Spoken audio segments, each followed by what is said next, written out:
Ugandan President Yoweri Museveni has openly acknowledged that his administration abducted and detained two Kenyan activists, Njagi and Nicholas Oyoo. His startling revelation came shortly after the two were freed from custody. During a joint interview with UBC TV and a radio talk show held at Mbale State Lodge on Saturday, November 8, 2025, President Museveni admitted that the duo had been kept in the fridge for a while, his own phrase for their secret detention. Why they were kept in the fridge? President Museveni claimed their detention was a security measure, saying the activists were involved in suspicious activities while in Uganda. He praised his intelligence network for keeping close tabs on the two Kenyans.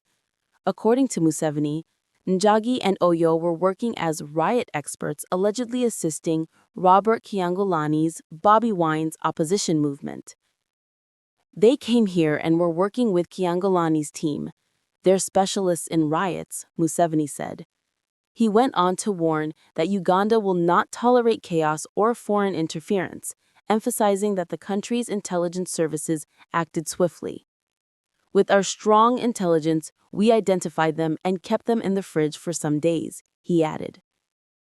How the abduction happened.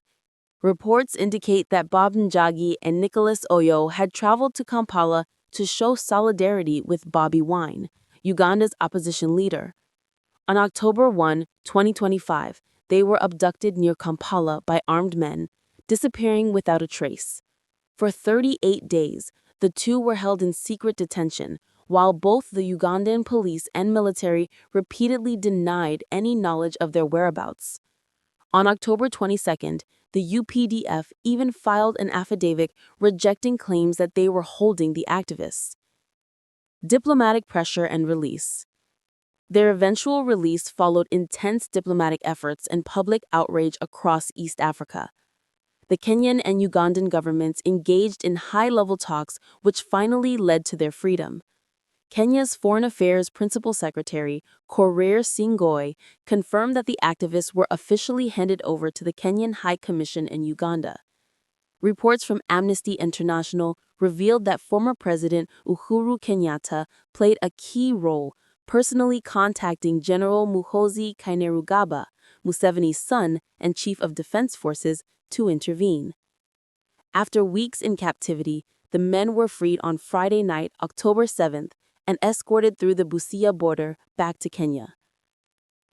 Activists described their ordeal. Upon arrival at Jomo Kennedy International Airport, both Njagi and Oyoo spoke about the brutal conditions they faced during detention. They said they were imprisoned at Kaseni military barracks in Entebbe, under the watch of special forces, and subjected to severe torture and starvation.